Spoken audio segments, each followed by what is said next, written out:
নমস্কাৰ আসাম জ্ঞান বিকাশ চেনেললৈ সকলোকে আপোনাৰ স্বাগতম। আজি আমি টেন্সৰ পাৰ্ট 3 পাষ্ট টেন্সৰ বাক্যৰ গাঁথনিৰ বিষয়ে শিকিম। আমি আগৰ ভিডিঅ'ত অৰ্থাৎ পাৰ্ট 2ত কি কৰিছিলোঁ, প্ৰেজেন্ট টেন্সৰ বাক্যৰ গাঁথনিৰ বিষয়ে শিকিছিলোঁ। প্ৰেজেন্ট টেন্সত যিহেতু 4টা ভাগ আছিলে, present indefinite, present continuous, present perfect আৰু প্ৰেজেন্ট পাৰফেক্ট কণ্টিনিউয়াছৰ বিষয়ে শিকিছিলোঁ। আৰু সেই বাক্যৰ গাঁথনিত কি আছিলে, তিনি প্ৰকাৰৰ শিকিছিলোঁ। সিম্পলত শিকিছিলোঁ আমি, আকৌ সেই বাক্যকেইটাকে কি কৰিছিলোঁ, নেগেটিভত শিকিছিলোঁ, তাৰপিছত ইণ্টাৰগেটিভ কৰিছিলোঁ। ঠিক একেদৰে আমি আজি পাষ্টতো একে নিচিনাকৈ কৰিম। ফাৰ্ষ্ট সেইকাৰণে লৈছোঁ আমি পাষ্ট ইনডিফিনিট। পাষ্ট ইনডিফিনিটৰ ৰুলটো আছিলে কি, আমি প্ৰথমতে ৰুলটো লিখি লওঁ। ৰুলত কি আছিলে, প্ৰথম কি লাগিব, ছাবজেক্ট, তাৰপিছত থাকিব ভাৰ্বৰ ছেকেণ্ড ফৰ্ম, তাৰপিছত থাকিব অবজেক্ট। এতিয়া আমি এনেকুৱাকৈ কি অসমীয়াত প্ৰথমতে বাক্য এটা লিখি লওঁ, তাৰপিছত কি অসমীয়াৰ পৰা আমি ইংৰাজীলৈ অনুবাদ কৰিম। মানে কি হয়, ইয়াত কি এটা কামে বুজায়। পাষ্টত কি হয়, পাষ্ট ইনডিফিনিটত কি দুটা কাম একেলগে কৰা নুবুজায়, এটা কামকে বুজায়, আৰু সেইটো কাম কি অতীততে হৈ যোৱাটো বুজায়। সেনেকুৱা অৰ্থৰ বাক্যবিলাক হয়। সেনেকুৱা ধৰণৰ আমি বাক্য লিখিম এতিয়া। যেনিবা তেওঁ বজাৰলৈ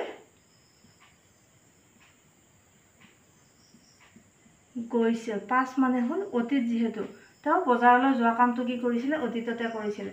ইয়াত এতিয়া আমাক কি কৈছে, প্ৰথম কি লাগে, ছাবজেক্ট। ছাবজেক্ট ইয়াতে কি হ'ব, তেওঁ কি বুলি কোৱা হয়, হি।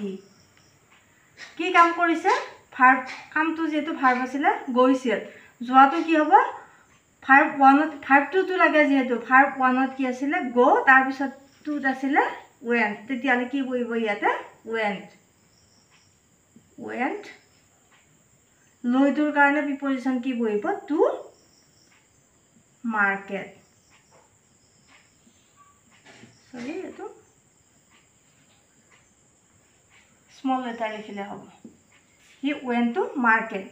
তাৰপিছত আৰু এটা বাক্য লিখোঁ আমি, যেনিবা তেওঁলোকে এখন গাড়ী কিনিলে। এই কামটো যিহেতু এটা সময়তহে হৈছিলে, নিৰ্দিষ্ট সময় বিয়পি চলি থকা নাছিলে। ইয়াত চোৱা, প্ৰথমতে কি লাগিব, ছাবজেক্ট। ছাবজেক্ট কি হ'ব, তেওঁলোক, তেওঁলোকৰ বাবে কি হ'ব, দে। তাৰপিছত কি হ'ব, কি কৰিছিলে, কামটো কি কৰিছিলে, ভাৰ্বৰ ছেকেণ্ড ফৰ্ম আছিলে, কিনাৰ ইংৰাজী আছিলে বাই।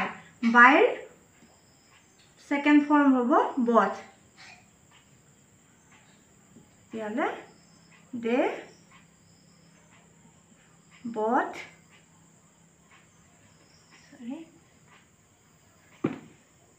BOUGH, বট কি কিনিছিলে, এখন গাড়ী, এ কাৰ। অবজেক্ট হ'ল কি কিনিছিলে, যিটো কাম কৰিছে সেইটো হ'ল অবজেক্ট। এইকেইটাকে, এই দুটা বাক্যৰেদি আকৌ আমি কি কৰিম, এবাৰ নেগেটিভ কৰিম। নেগেটিভৰ ৰুলটো এতিয়া লিখি লওঁ আমি। নেগেটিভত কি হয়, ছাবজেক্ট আগৰ নিচিনাই হ'ব, আগৰ প্ৰেজেণ্টৰ নিচিনা। হি ছাবজেক্ট, তাৰপিছত কি লাগিব, হেল্পিং ভাৰ্ব লাগিব। যিহেতু নেগেটিভ কৰিলে নট বহাব লাগে। হেল্পিং ভাৰ্ব পাষ্ট টেন্সত কি বহে, ডিড। প্ৰেজেণ্টত আছিলে ডু আৰু ডাজ। তাৰপিছত কি বহিব, নট। তাৰপিছত এতিয়া কি আহিব, যিহেতু হেল্পিং ভাৰ্বটো আমি পাষ্ট টেন্সত লিখিছোঁ, দুটা পাষ্ট ফৰ্ম নহয়, তেতিয়াহ'লে মেইন ভাৰ্বটো কি হ'ব, ভাৰ্ব 1 বহিব। তাৰপিছত থাকিব অবজেক্ট। এতিয়া আমি ওপৰৰ বাক্যকেইটাকে আকৌ লিখি চেষ্টা কৰিম, তেতিয়াহ'লে বুজি পোৱাত সুবিধা হ'ব। তেওঁ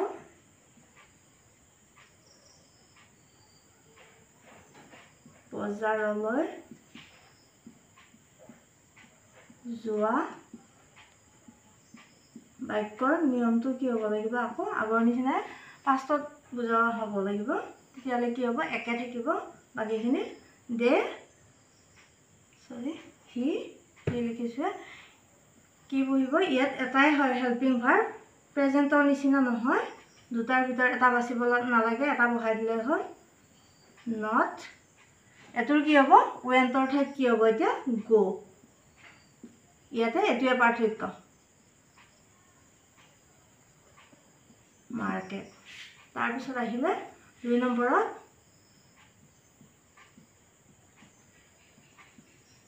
তেওঁলোকে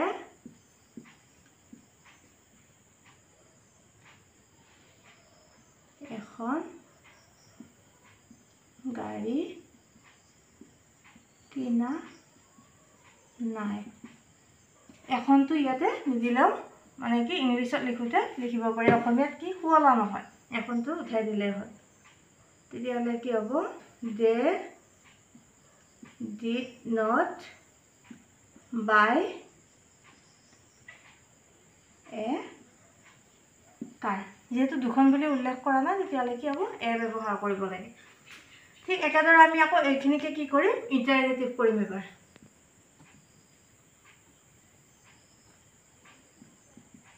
ইয়াৰ ৰুলটো আমি লিখি লওঁ। কি লাগিব ইণ্টাৰগেটিভত কি থাকিব হেল্পিং ভাৰ্বটো আগত আছিলে, হেল্পিং ভাৰ্বক কি লৈছিলোঁ আমি ডিড, তেতিয়াহ'লে ইয়াতে কি বহিব ডিড। তাৰপিছত থাকিব কি ছাবজেক্ট, তাৰপিছত ভাৰ্বৰ কি হ'ব হেল্পিং ভাৰ্বটো যিহেতু পাষ্ট টেন্সত থাকিলে তেতিয়াহ'লে মেইন ভাৰ্বটো ভাৰ্ব 1 হ'ব। তাৰপিছত থাকিব অবজেক্ট। আগৰ বাক্যকেইটাই লওঁ আমি। কি দিয়ে আছে তেওঁ বজাৰলৈ যোৱা নাছিল, তেওঁ বজাৰলৈ, আমি যদি প্ৰশ্ন কৰোঁ অতীতত তেতিয়াহ'লে কি হ'ব গৈছিল নে,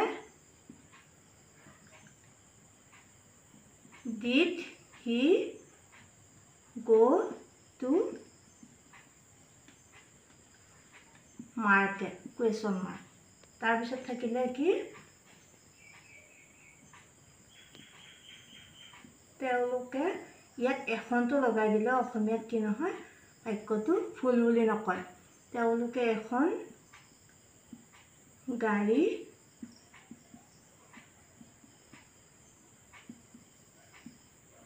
কিনিছিল নে, যদি আমি ট্ৰান্সলেট কৰোঁ কি হ'ব ডিড দে বাই এ কাৰ। এইবাৰ আমি পাষ্টৰ 2 নম্বৰটো 2 নম্বৰত আছিলে কি পাষ্ট কণ্টিনিউৱাছ। পাষ্ট কণ্টিনিউৱাছৰ বাক্য গঠন কৰিব চাম। তাৰ আগত আমি কি ৰুলটো লিখি লওঁ। ৰুলটোত কি থাকিব ছাবজেক্ট, হেল্পিং ভাৰ্ব থাকিব ইয়াতে কি ৱাজ ৱেৰ। তাৰপিছত থাকিব ভাৰ্বৰ 4th ফৰ্ম, যিটো আমি আগতে পাৰ্ট 1 মানে টেন্সৰ পাৰ্ট 1ত এই বিষয়ে শিকাইছিলোঁৱে অবজেক্ট। এতিয়া আমি বাক্য গঠন কৰিম। মানে কি হ'ব অতীতত কি কোনো এটা কাম চলি আছিল সেনেকুৱা অৰ্থ প্ৰকাশ পায়।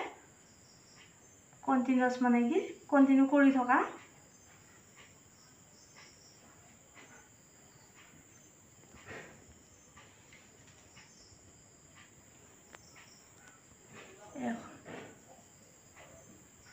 কিতাপ পঢ়ি আছিল। আমি ইয়াৰ ৰুল মতে যাম। এতিয়া প্ৰথম ছাবজেক্ট বাচিম। ছাবজেক্ট কি হ'ব তোমালোকে নিশ্চয় গম পোৱাই হৈছা হি। তেওঁৰ বাবে কি হিৰ লগত কি বহিব ৱাজ বহিব, হি ৱাজ। তাৰপিছত কি কৰিছিলে ভাৰ্ব লাগে আমাক। ভাৰ্ব কি পঢ়া কাম, পঢ়াটোৰ কি হ'ব 4th ফৰ্ম মানে ভাৰ্ব 1ৰ লগত ING reading. He was reading a book. তাৰপিছত 2 নম্বৰত যেনিবা সিহঁতে খেলি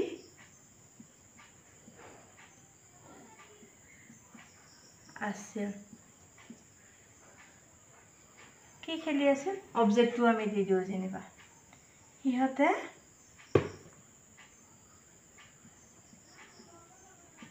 ফুটবল খেলি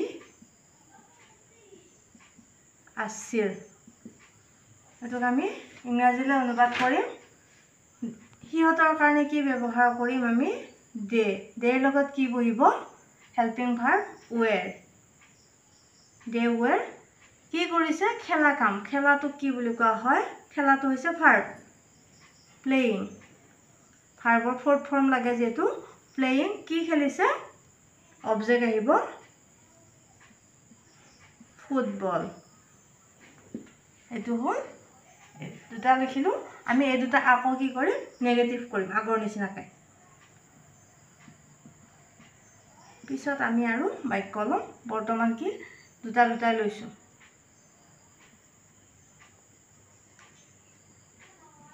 সাবজেক্ট তাৰ পিছত লাগিব হেল্পিং ভাৰ্ব was were তাৰ পিছত লাগিব কি হেল্পিং ভাৰ্বৰ পিছতে নেগেটিভ কৰিলে নট বহে তাৰ পিছত ভাৰ্বৰ ফৰ্থ ফৰ্ম তাৰ পিছত থাকিলে অবজেক্ট এতিয়া আমি আগৰ বাক্যকিটাকে লম আকৌ তেও কিতাপ পঢ়ি থকা নাছিল কামটো যেহেতু কৰি থকা বুজাব লাগে কন্টিনিউয়াস হলে তেতিয়াহলে কি কৰিম he was not reading a book তাৰ পিছত 2 নম্বৰ দি আছে সিহঁতে ফুটবল খেলি থকা নাছিল এটোক আমি ইংৰাজীলৈ ট্ৰান্সলেট কৰিম তেতিয়ালে কি হ'ব দে were not playing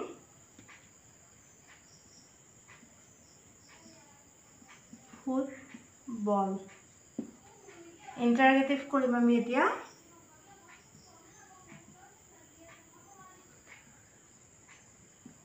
ইন্টাৰগেটিভ ইয়াৰ নিয়ম কি হ'ব হেল্পিং ভাৰ্ব আগত আহিব was were তাৰ পিছত কি আহিব সাবজেক্ট তাৰ পিছত আহিব কি ভাৰ্বৰ ফৰ্থ ফৰ্ম তাৰ পিছত আহিব অবজেক্ট আগৰ নিচিনাকৈ বাক্য লিখো আমি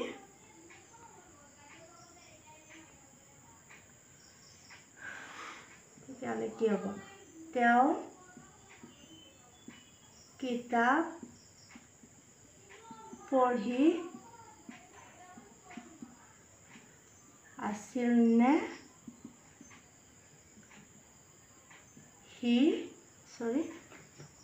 প্ৰশ্ন কৰিব লাগে যেহেতু হেল্পিং ভাৰ্ব আগত আহিব হিৰ লগত যেহেতু was বহিছিলে সেই কাৰণে was টো আগত আহিব was he তাৰ পিছত কি আহিব reading a book তাৰ পিছত 2 নম্বৰত আহিলে সিহঁতে ফুটবল খেলি আছিল নে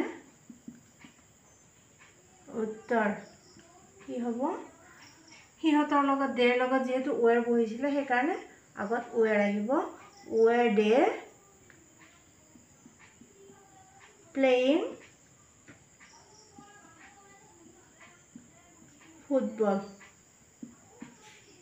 এটো হৈ গ'ল past continuous এবাৰ আহিলে past tenseৰ 3 নম্বৰটো আছিল past perfectৰ আমি কি কৰিম আগৰ নিচিনাকৈ ৰুলটো আগতে লিখি লম ৰুলটোত কি আছিল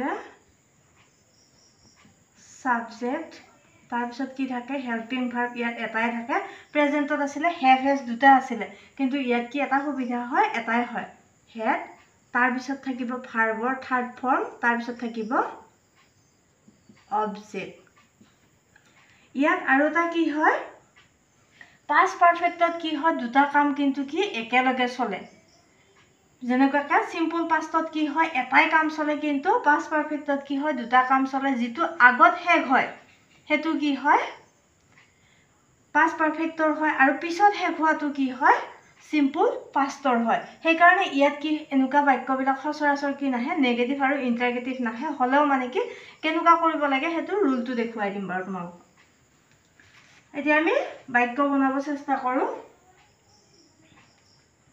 যেনিবা তুমি অহাৰ আগতে মই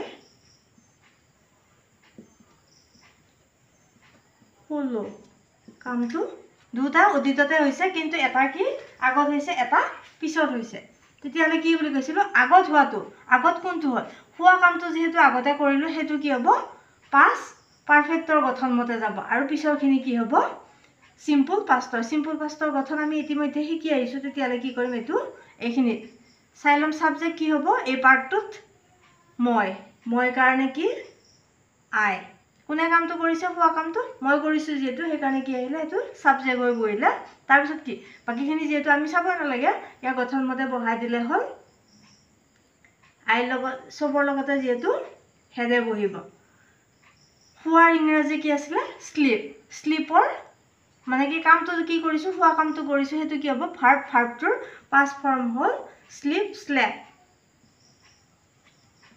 slept ইয়াত অবজেক্ট নাই যেনিবা অবজেক্ট যদি উল্লেখ কৰিছিল এই বাক্যটোত আৰু অবজেক্ট দিয়া নহল তাৰ পিছত কি কৰিছে আগত বুজাবৰ কাৰণে কি ব্যৱহাৰ কৰা হয় বিফৰ পিছত বুজাবৰ কাৰণে আফটাৰ ব্যৱহাৰ কৰা হয় যেহেতু ইয়াত আগত বুলি কৈছে সেইকাৰণে বিফৰৰ আগত এটা পাৰ্ট বহিব মানে এটা পিছত বহিব তেতিয়ালে কি বহিব এতিয়া এটো কি বুলি কৈছিল সিম্পল পাষ্টত হ'ব তুমি অহাৰ আগত বুলি কোৱাৰ লগে সাবজেক্ট থাকিলে ইউ তাৰ পিছত অহাৰ বুলি কোৱাৰ লগে অহাৰ ইংৰাজী কি হ'ব কামৰ কি হ'ব পাষ্ট ফৰ্ম লাগিব তেতিয়ালে কি হ'ব কেম তাৰ পিছত আৰু এটা বুজি পোৱাৰ কাৰণে আৰু এটা আমি বাক্য লওঁ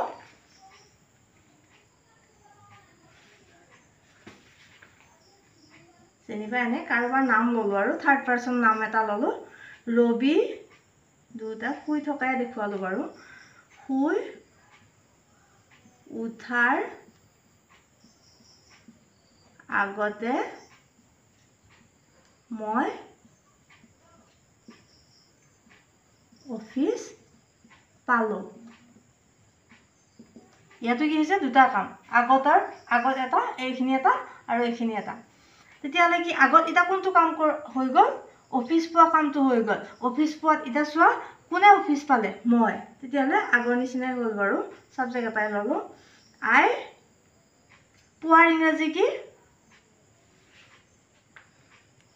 ৰিচ মানে কি যেহেতু বেলেগৰ ঠাই কালিয়া কৈছিলো যে কি যদি নিজৰ ঘৰৰ পৰা বেলেগ ঠাইলৈ যোৱা যায় তেতিয়ালে কি ব্যৱহাৰ কৰা হয় ৰিচ আৰু যদি বেলেগ ঠাইৰ পৰা আহি নিজৰ ঘৰ পোৱা যায় তেতিয়ালে এৰাইভ আছিলে তেতিয়ালে কি হ'ব ইয়াতে আই হেড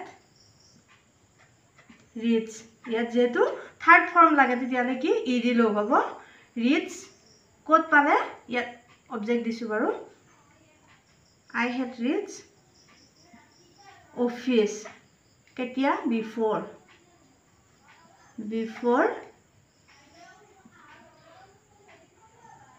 ৰবি শুই উঠাৰ ইংৰাজী কি হ'ব ৱেক আপ মানে হ'ল শুই উঠা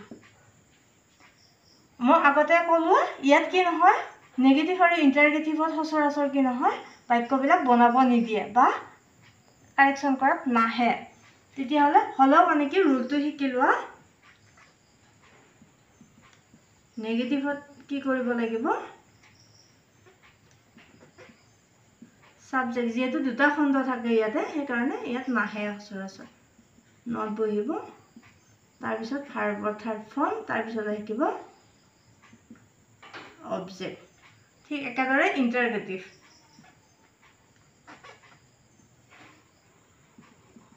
ইন্টাৰগেটিভত কি থাকিব হেল্পিং ভাৰ্বটো আগত আনি দিলে হ'ল হেড তাৰ পিছত থাকিব সাবজেক্ট তাৰ পিছত থাকিব ভাৰ্বৰ থাৰ্ড ফৰ্ম তাৰ পিছত থাকিব অবজেক্ট এইখিনি হৈ গ'ল ইয়াৰ যেহেতু গঠন বাক্য নাহে বুলি কৈছোঁ সেইকাৰণে হলৰ নিয়মটো শিকাই দিছোঁ বাৰু এবাৰ past tense একেবাৰে লাষ্টৰ ভাগটো আছিলে past perfect continuous past perfect continuousৰ কি কৰিম আমি বাক্য গঠন কৰিম তাৰ আগত আমি কি লিখো আগৰ নিচিনাকৈ ৰুলটো লিখিম ৰুলত কি থাকিব সাবজেক্ট তাৰ পিছত থাকিব হেল্পিং ভাৰ্ব হেড তাৰ লগত লাগিব বিন তাৰ পিছত ভাৰ্বৰ ফৰ্থ ফৰ্ম তাৰ পিছত থাকিব অবজেক্ট এটা আমি বাক্য গঠন কৰিম এটো কেনেকা আছিল past perfect continuousত অতীততে কি হৈছে কোনো এটা কাম আৰম্ভ হয় আৰু অতীততে শেষ হয় হেনুকা অৰ্থ প্ৰকাশ পায় এটা সময় ধৰি কি থাকে কামটো চলি থাকে হেনুকা বাক্য আমি চাও প্ৰথমতে সহজ বাক্য চাও যেনিবা মই 2 ঘণ্টা ধৰি পঢ়ি আছিলো বা লিখি আছিলো এনেকৈ লিখিব পাৰো পঢ়ি থকাটো আমি বহুতবাৰ ব্যৱহাৰ কৰিছো তেতিয়া আমি কি লিখিম লিখি থকা লিখি আছিলো এটো আমি এটা কি কৰিম কামটো যেহেতু অতীততে হৈছে 2 ঘণ্টা ধৰি এটা সময় ধৰি কি কামটো হৈও আছে তেতিয়ালে কি হ'ব আই কাৰণে আইটো যেহেতু সাবজেক্ট আমি গম পোৱা হৈ গৈছো বাৰু সাবজেক্ট তাৰ পিছত কি লাগে হেড সৰি সাবজেক্ট লিখি দিলো আই হেড বিন তাৰ পিছত কি ভাৰ্ব কি লিখি কি কাম কৰি আছো লিখি আছো তেতিয়ালে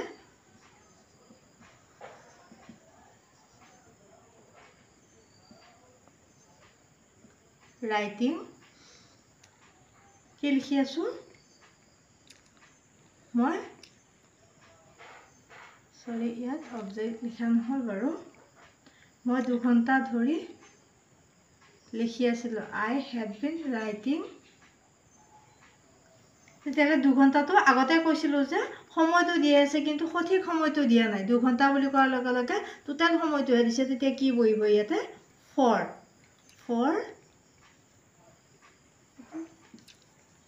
2 hours তাৰ পিছত আৰু এটা লও আমি তলে যেনিবা লও আমি কি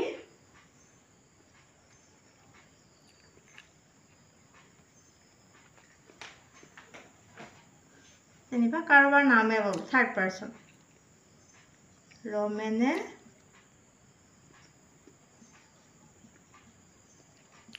ৰাতিপুৱাৰ পৰা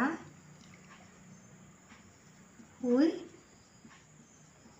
আছে দেখি হ'ব সাবজেক্ট ৰমেন তাৰপিছত কি হ'ব যি হলো সাবজেক্ট যি হলো কি হ'ব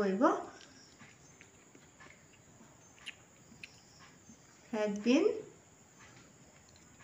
শুই থকাৰ ইংৰাজী হল শুই থকাটো যেটো ভাৰ্ব হয় sleeping ইয়াত ৰাতিপুৱাটো এটা নিৰ্দিষ্ট সময় আছে তেতিয়ালে কি বহিব since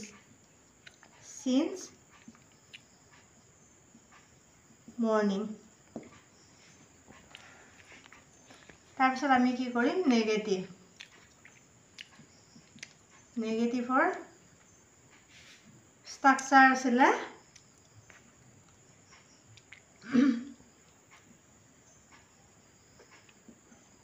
সাবজেক্ট তাৰ পিছত থাকিব কি হেল্পিং ভাৰ্ব হেড তাৰ কাষতে থাকিব not তাৰ পিছত থাকিব been তাৰ পিছত ভাৰ্বৰ ফৰ্থ ফৰ্ম তাৰ পিছত থাকিব অবজেক্ট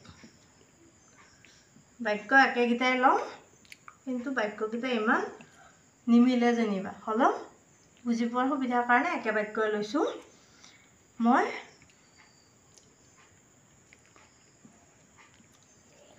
2 ঘণ্টা ধৰি লিখি থকা নাছিলোঁ। তেতিয়াহ'লে কি হ'ব? I had not been writing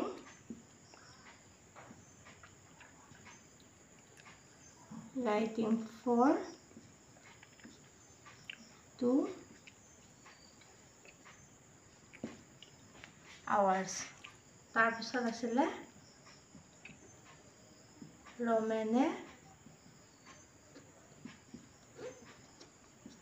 ৰাতিপুৱাৰ পৰা শুই থকা নাছিল।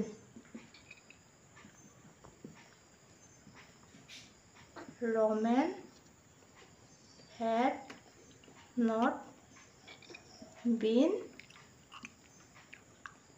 sleeping since morning. আকৌ এইকেইটাকে কি কৰিম আমি? ইণ্টাৰগেটিভ কৰিম এটা।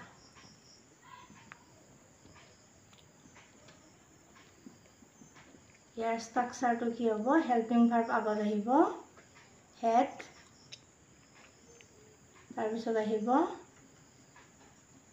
subject, তাৰপিছত আহিব been, তাৰপিছত আহিব ভাৰ্বৰ fourth form, তাৰপিছত আহিব object। এতিয়া আগৰ বাক্যকেইটাই হ'ব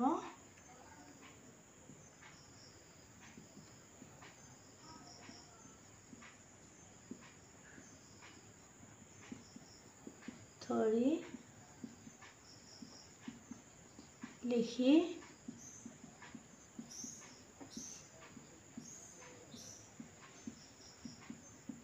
এনেকুৱা অৰ্থ প্ৰকাশ পাইছে যেনিবা ঘড়ী চোৱা নাছিলে, সময়টো কাৰোবাক সুধিছে, সেনেকুৱা নিচিনা হৈছে আৰু।